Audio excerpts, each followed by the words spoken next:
Our next speaker is live. Is going to be presenting live. Is not here, but is around in the room virtually. So our next speaker, he's also one of our community board members. He's called Arda. He's an activist, community writer, and the founder of the Red Ribbon Istanbul, Turkey, and leading HIV-focused community services service organization and information provider.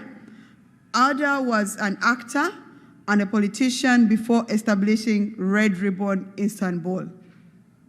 And is a passionate advocate for people living with HIV and UequalsU, which in Turkey we call B=B in Turkish. He is a board member and of the community board. He's also a scientific committee member of HIV Glasgow 2022 and the chairperson of the Red Ribbon Istanbul.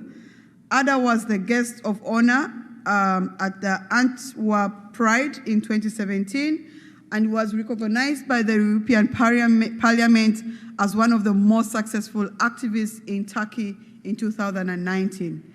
So, Arda, over to you.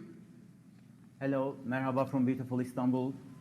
I would like to start by thanking everyone, but especially Brent, for this wonderful summit. I think this is very important and milestone summit to better understand how far the Prevention Access Campaign has come in 6 years. Actually, I would like to be there with you, but unfortunately, I couldn't be there due to economic conditions and time and money-consuming conditions such as visa. And it's neither my fault nor yours that IAS has made such an expensive choice as Montreal.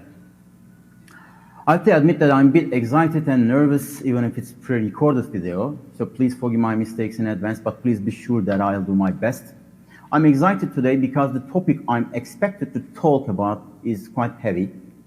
So let's first take a look at where we're talking about when we say the MENA and the participation in the Prevention Access Campaign from this region. According to UNAIDS, there are 20 countries in this region, and the population of the region is 411 million, which is about 6% of the world.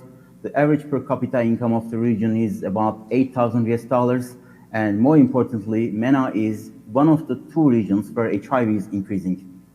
PrEP is generally absent, HIV-related stigma is really high, and it is hard to talk about success in condom and STI screening programs, and of course, 95, 95, 95 targets. And last but not least, I'm not exaggerating if I say that the region is a problematic region in terms of human rights and democracy standards.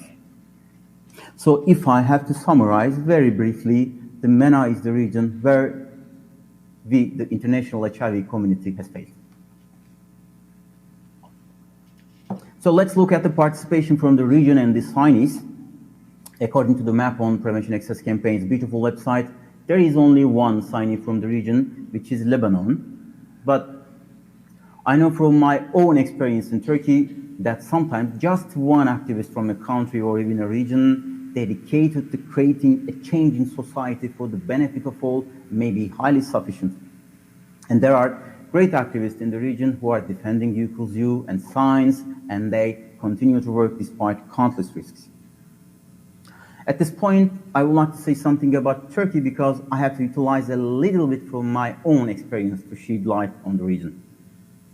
In fact, Turkey is not in the MENA region according to UNAIDS, but this is not a mistake. This is due to interesting geographical position of Turkey. Turkey belongs to Europe and MENA region because of its unique position.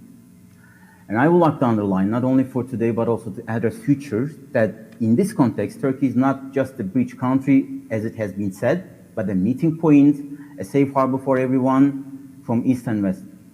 Therefore, if you want to be successful in the MENA region, you must take advantage of the opportunities created by Turkey's unique position, its developed and mature civil society capacity for the region, and its proximity of the region. As you know, the motto of the summit is build, share, and advocate. It couldn't have been expressed any better. I think it's really, really beautiful motto. Because any campaign that aims to create a change in society cannot succeed unless it performs these 3 things, these 3 important things in the right manner. And these 3 things are the key to Prevention Access Campaign success in liberating people living with HIV around the world and bringing us together today. I would like to add a few personal notes.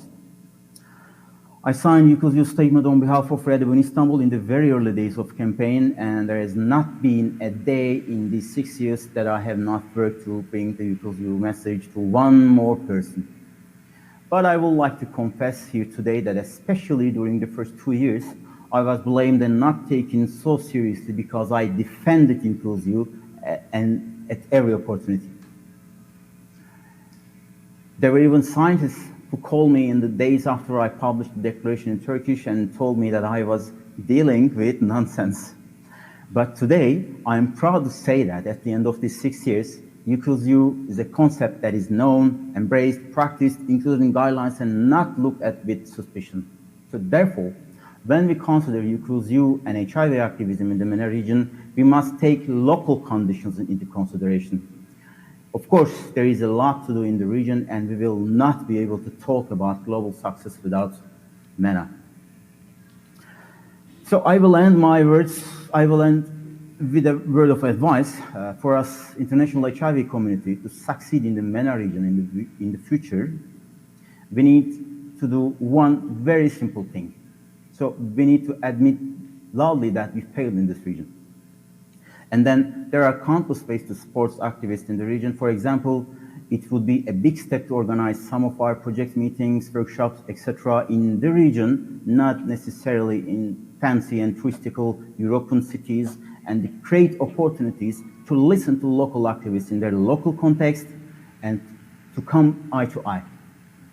My another suggestion is to prioritize the region and its activists in scholarship programs similar to AIDS2022. In other words, to use the available sources in the line with global goals, global HIV goals. That is, not to engage in nepotism and elitism like the international AIDS society, which is increasingly into a PRISM agency for citizens of developed countries. So I'm finishing my words. I think Matthew remembers in an AIDS Map broadcast, I said, UequalsU made us a family. Whenever it's talk about UequalsU, suddenly we are all on the same side. So I can't thank UequalsU activists around the world enough for making me go, mature, and become a beloved member, one of the most productive and beloved families in the world in just 6 years. Thank you so much.